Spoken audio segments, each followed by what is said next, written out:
9ª jornadas STIC CCN CERT. Detección e intercambio, factores clave.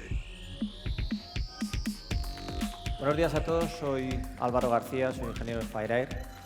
Trabajo en FireAir desde el año 2013 y, bueno, lo primero de todo, quiero dar las gracias desde FireAir a la organización por darnos la oportunidad de daros vuestra visión y colaborar en este evento.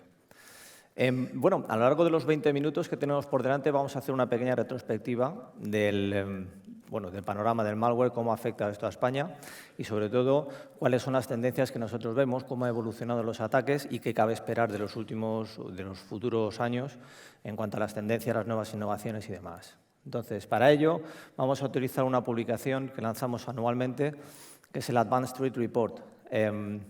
Lo que se hace es analizar el estado de todos los países que pertenecen a nuestra región y se ve básicamente cómo inciden las campañas de malware, los ataques dirigidos sobre ellas. Entonces, nuestra región, que pertenece a Europa, Oriente Medio y África, vemos que España está colocada en un 10º lugar, con un 3% de los ataques en el año 2014. En cuanto a las tácticas y a los usos, vemos que el 77%, básicamente la mayoría de las ocasiones, los atacantes utilizan rat tools, que son herramientas de acceso remoto, por todos conocidos desde el año 2008, 2010, como son pues, el Poison Ivy, LV, GhostRat, etc. El 99% de estas herramientas están operadas desde dominios dinámicos y, por último, no hay una clara diferenciación entre un ataque dirigido y un ataque no dirigido. Más bien, el éxito de una determinada campaña es la que hace que luego se explote de una forma más dirigida, digamos, se verticalice en un determinado sector. Entonces, bueno, finalmente lo que vemos es que el panorama del mapa socioeconómico, geopolítico y demás se mimetiza con el panorama del malware. Básicamente, los países que tienen un más peso específico en la región son los países más atacados de forma evidente. Aquí vamos a hacer un pequeño hincapié, que es el malware convencional sigue siendo plenamente efectivo y esto es algo que llama mucho la atención a la gente. Malware convencional, que son estas rat tools, son herramientas de todos conocidos desde hace años, pero siguen perteneciendo a un 77% a los ataques dirigidos de las empresas. Y básicamente, para entender este dato, que es un dato que recurrentemente nosotros vemos confirmado en todos los análisis, hay que entender también cuál es la posición o qué beneficios le proporciona al atacante. Las herramientas de acceso remoto de distribución prácticamente abierta, es decir, todo el mundo puede disponer de una de ellas, son herramientas, en primer lugar, accesibles, son estables, es decir, son herramientas que llevan mucho tiempo en el mercado, que han desarrollado y que tienen un nivel de acceso francamente bajo. Quiero decir, no tienes que tener prácticamente skills para operar estas herramientas. Una persona que está detrás de estas herramientas de acceso puede tener credenciales, acceso a fichero, capturas de pantalla, prácticamente todo con un clic. Entonces, francamente, el acceso a la información de la víctima es muy sencilla. Entonces, en primer lugar, la barrera de acceso de estas aplicaciones es francamente muy baja. Y la segunda parte muy importante es que detrás de una herramienta de acceso remoto puede estar cualquiera. Quiero decir, no hay una diferenciación entre un atacante muy experto y un atacante que no sea experto. Realmente a los atacantes expertos les conviene tener ese grado de anonimato o de ofuscación detrás de una herramienta de acceso remoto de este tipo. Entonces, esas son las dos claves fundamentales por las cuales pensamos que una herramienta de acceso remoto de este tipo, a pesar de llevar mucho tiempo en el mercado y ser, entre comillas, fácilmente detectables, seguirán teniendo una tendencia en el año 2015 y en adelante. Y, de hecho, en el análisis del año siguiente lo vemos así. Lo fundamental es que, combinados con algunas estrategias de, ocultación de firmas, una combinación con un exploit o con una ingeniería para poder introducir estos ejecutables dentro de la empresa, pues son herramientas totalmente funcionales. En tercer lugar, vemos que, efectivamente, al hilo de lo que comentamos, los ataques han aumentado, pero no han aumentado los skills. En el año 2014 la gente no se preocupaba demasiado en desarrollar nuevas tácticas. Y un poco el ejemplo es lo que hemos comentado. Avanzamos, vamos al año 2015 y vemos que el panorama en el año 2015 cambia. España pasa de un 10º lugar a un 3er lugar. De hecho, España pasa a tener un 10% de los ataques y pasamos a ser el país más atacado de Europa, por encima incluso de países como Gran Bretaña, Reino Unido, Francia, etcétera, que en teoría podrían tener un peso estratégico y económico mayor que el nuestro. Entonces, Bueno, esto lo vamos a comentar un poco más en detalle después. En cuanto a las tácticas y los usos de las campañas, vemos que ha aumentado un 200% el volumen de los ataques únicos. Sigue siendo la herramienta más utilizada el Poison Ivy, GhostWrap, o sea, básicamente herramientas de acceso remoto, algunas de ellas con modificaciones específicas de la campaña en la que se está utilizando, pero en cualquier caso son herramientas de acceso remoto en su mayoría. Hay un 60% de aumento de tácticas ya conocidas, pero nuevas. ¿Qué quiero decir con tácticas ya conocidas, pero nuevas? Básicamente, ponerle una macro a un documento ofimático no es algo nuevo, quiero decir, es algo que se conoce hace años. Lo que es cierto es que hemos visto un repunte del uso de este tipo de estrategias a lo largo del año, más concretamente en junio. Las campañas de los DRIDEX, pues todos los que trabajamos en este sector las hemos sufrido con especial intensidad a mediados de año. Y finalmente, si vemos un 5% de los ataques en los que realmente sí hay cosas novedosas, sí hay cosas que nos han llamado la atención en cuanto a las tácticas o a las estrategias utilizadas. Sobre ese 5% hablaremos un poco más adelante. Finalmente, las conclusiones son, la primera conclusión inequívoca y muy importante es que España pasa a ser un actor principal, de estar en un segundo plano y de tener unos objetivos prioritarios. Antes que España pasábamos a tener el primer lugar con un 2 o un 3 de aumento de ataques dirigidos. Entonces, eso es pues, una cosa que llama la atención. El segundo punto fundamental es que, de nuevo, el mapa económico y el mapa geopolítico pues, confirman el mapa del ataque del malware.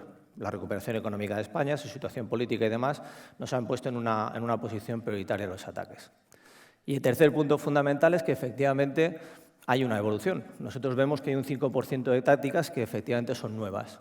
Sobre ese 5% de tácticas vamos a hablar en el resto de la presentación. Básicamente, estas tácticas nos pueden servir para ver qué puede ser el futuro o cuál es la tendencia que nosotros hemos visto en los nuevos ataques o por dónde se pueden desarrollar.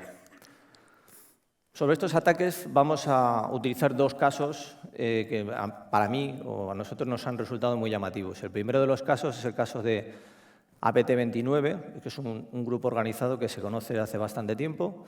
Tiene unas tácticas bastante sofisticadas y hay una campaña en concreto que nos ha llamado la atención, que es la campaña Hammer 2. Durante el año 2015 hemos seguido su actividad y bueno, aquí podéis ver un poco las técnicas que se han utilizado a lo largo de la campaña. Pues, comunicación a través de Twitter, estanografía por imágenes, compromiso con PowerShell, etc. Realmente lo más novedoso de esta campaña no es solamente esto. Esto se ha visto en otras partes, utilizado por APT29 en otras ocasiones. Lo que más nos ha llamado la atención es sobre todo dos cosas fundamentales. La primera es Hammer 2 APT29 ha sido capaz de establecer un canal de comunicación completo, end-to-end, quiero decir, desde el propio malware que está en mi equipo como víctima hasta pues, los sitios donde ellos operan la información, hasta su infraestructura, completamente público. Quiero decir, no le pertenece a APT29.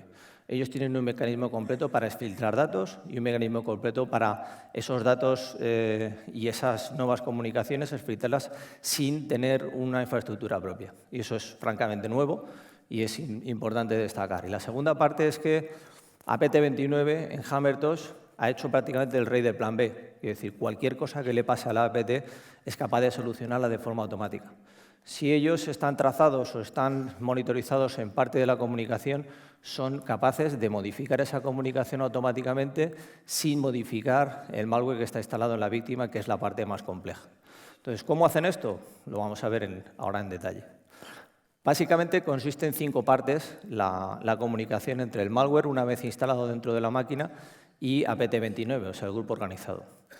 El malware visita diariamente Twitter a una cuenta que está prefijada con un algoritmo que también, evidentemente, está dentro del malware. Entonces, ese algoritmo cambia cada día y esa cuenta, efectivamente, si está activa ese día el hacker quiere comunicarse con el malware y comunicar nuevas instrucciones o cambiar la forma que tiene de comunicarse. Entonces, el malware diariamente accede a esa cuenta siguiendo siempre un perfil de hábitos y usos de la víctima para no despertar sospechas. Si la víctima trabaja en un determinado horario, el malware se va a adaptar a hacer esas peticiones a Twitter en ese horario. Si no trabaja en unos determinados festivos, él va a respetar esa ventana de no productividad para que efectivamente no se levante sospechas. Entonces, el malware accede a esa cuenta y el día que tiene esa cuenta activa, accede al interior de esa cuenta y en esa cuenta efectivamente tiene dónde va a estar el resto de la información, o sea, dónde van a colocar el siguiente paso las imágenes, en este caso la información que necesita para poder filtrar datos o para poder reconfigurarse, junto con una serie de información, en este caso un pequeño código para poder descifrar esta información. El tercer paso es exactamente el sitio desde donde se va a descargar esta información. En este ejemplo nosotros hemos visto que APT29 utilizaba GitHub. Ha utilizado Twitter primero, luego utiliza GitHub, podría ser cualquier otro servidor. En este caso, el navegador que tiene el usuario accede directamente de forma automática a ese servidor de GitHub, descarga esta imagen y esta imagen forma parte de los ficheros temporales junto con otras imágenes u otro tipo de ficheros dentro del equipo de la víctima. El propio algoritmo del malware busca con esta etnografía la lista de comandos que tiene almacenado dentro de la imagen. Y por último, en el último paso, efectivamente se compilan esas nuevas instrucciones que pueden pasar desde cambiar el propio código del malware hasta buscar un foco nuevo de desfiltración de datos, una técnica nueva, una reprogramación completa del sistema, etc.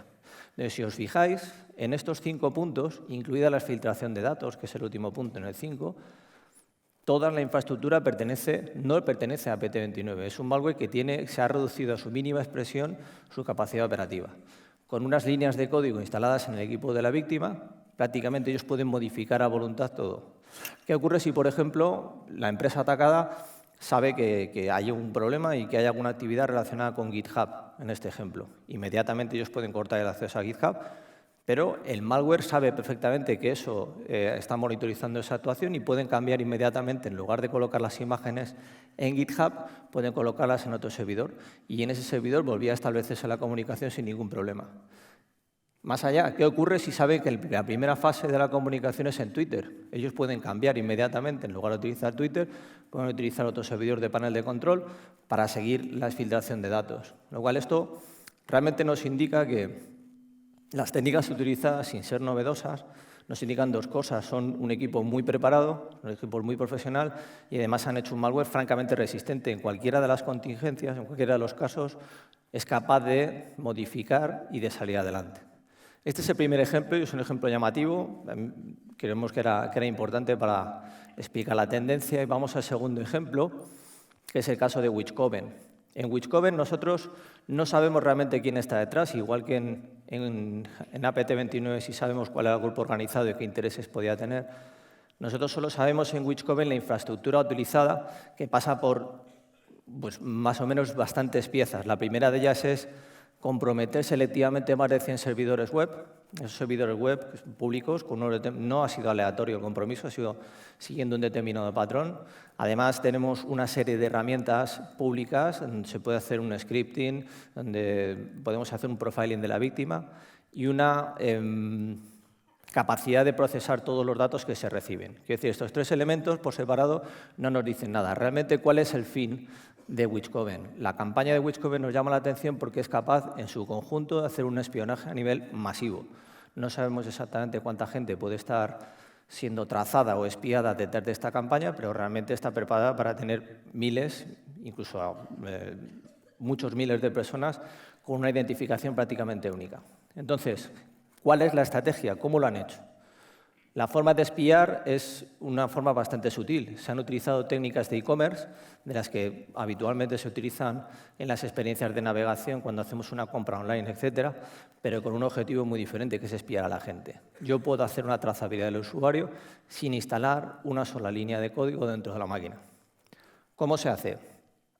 Básicamente hay 3 pasos fundamentales dentro de esta campaña de Witchcoven. El primer paso es hacer el profiling. El profiling es, pues, si estuviera en una película, hacemos un poco el ejemplo, es conseguir poner una localización a la persona. Conseguir poner algo que me distinga a mí y que sea capaz de hacer que la gente me siga, ¿no? que pueda almacenar todos mis movimientos y de registrar mi actividad. Entonces, este identificativo pasa porque cuando el usuario o la víctima pasa por uno de esos 100 servidores web, inmediatamente, mientras está sirviendo su contenido, cuando estoy accediendo a la página o al contenido que yo estaba buscando, hay una redirección a un servidor en el que se establece un perfil. Ese perfil básicamente son un conjunto de scripts en el que sacan información identificativa mía. Si yo consigo tener suficientes elementos diferenciadores míos, voy a conseguir hacer una etiqueta que prácticamente me identifique a mí, solo a mí, frente al resto de miles de visitantes. Entonces, ¿qué tipo de cosas se ejecutan en estos scripts? Se ejecutan, por ejemplo, pues, qué tipo de navegador tengo, cuál es la resolución de mi pantalla, qué volumen de fuentes tengo, etcétera, etcétera, etcétera.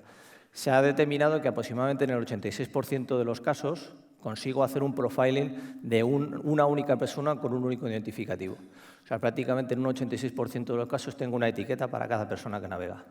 Además de eso, hay un 13% de los casos, prácticamente el 99%, en el que hay solamente 2 personas que acceden al mismo grupo. Con lo cual, prácticamente todo el mundo tiene un identificativo que pertenece solamente a una persona o prácticamente. Entonces, este mecanismo se repite periódicamente para cada uno de los visitantes y esa es la fuente de mi compromiso, ¿no? del espiaje. La segunda parte fundamental es qué ocurre cuando yo identifico a una persona. Identifico a una persona y ese identificativo, ese chip, tiene que quedarse en la persona. La persona no se lo puede quitar. Si en el momento que se la quite ya no voy a hacer nada. Entonces, para eso, las cookies que nosotros conocemos no son estables. Una cookie la puedo eliminar, todo el mundo sabemos lo que es una cookie. Es un dispositivo bastante endeble. Tenemos que dar un paso más allá. Este paso más allá son las supercookies. Las supercookies son elementos que son capaces de reconstruirse si parcialmente se destruyen y que almacenan la información en partes donde los usuarios normalmente no pueden acceder. Entonces, realmente esto no es un desarrollo específico de la gente que esté detrás de Witchcoven. Son herramientas de uso de distribución libre utilizados en experiencias de uso de navegación web, etc. Quiero decir, esto no es nuevo. Lo importante de estas cookies es que se guardan en unos determinados sitios en los que el usuario no puede acceder y, por lo tanto, no puede eliminarse este identificativo. Finalmente, ahí viene la tercera parte, es con todos los datos que tengo de la navegación, junto con estos datos que veis aquí, que es la dirección IP de dónde viene, el referral. El referral es de dónde ha venido este señor antes. Este señor ha venido referido de esta página, ha venido de esta otra.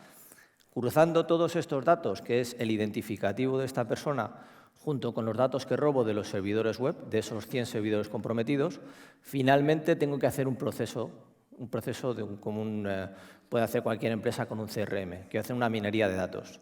¿Para qué me puede servir esa minería de datos finalmente? Básicamente para lo que quiera.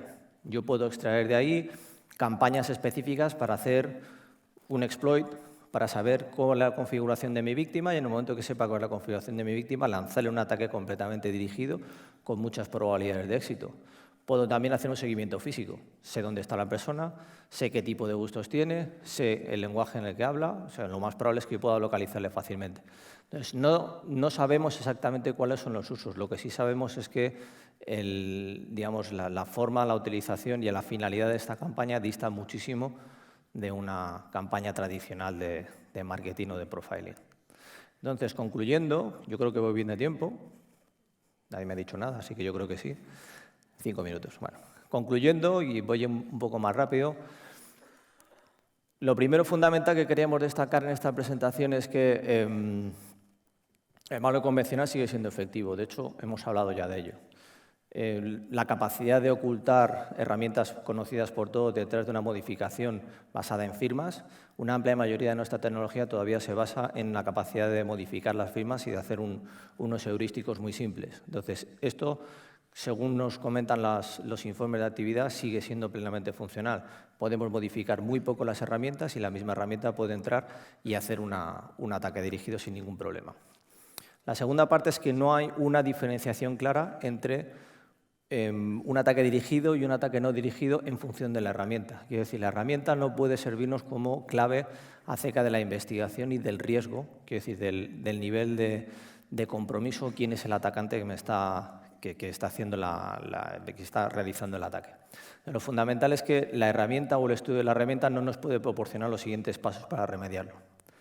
Lo tercero acerca de la tendencia es que el malware crece, quiero decir, evoluciona, y evoluciona aparentemente hacia tener una infraestructura mínima, o en el caso más avanzado, digamos, más extremo, en el caso de Witchcoven, a tener ninguna infraestructura. Si os fijáis, Witchcoven es capaz de espiaros sin necesidad de instalar una línea de código dentro de la máquina. Entonces, parece que la evolución del malware es desposeer de una infraestructura propia, que lo hace más vulnerable, utilizar una infraestructura pública, que lo hace mucho más fácil de ofuscar y de ocultar, e incluso utilizar las herramientas a disposición de todo el mundo para poder hacer un seguimiento bastante selectivo. Esto nos lleva a una conclusión, que es una de las conclusiones fundamentales. La inteligencia, digamos, el papel de los analistas es fundamental. Dar un paso atrás y saber unir los diferentes puntos y saber cuál es la tendencia, quizás charlas de este tipo, nos ayudan a orientar el esfuerzo que tenemos que hacer para mitigar este tipo de ataques. Fundamental es centrarse en las estrategias de cómo hace la gente las cosas, no tanto en las evidencias que nosotros encontramos después cuando se produce el ataque y en trabajar para bloquearlas. Realmente eso es un paso que viene después, no antes. Para prevenir hay que intentar trazar el plan con anterioridad. Y finalmente, no tengo una frase buena para acabar la presentación, pero había que decirlo. España está en el punto de mira. Estamos bastante dentro de este problema.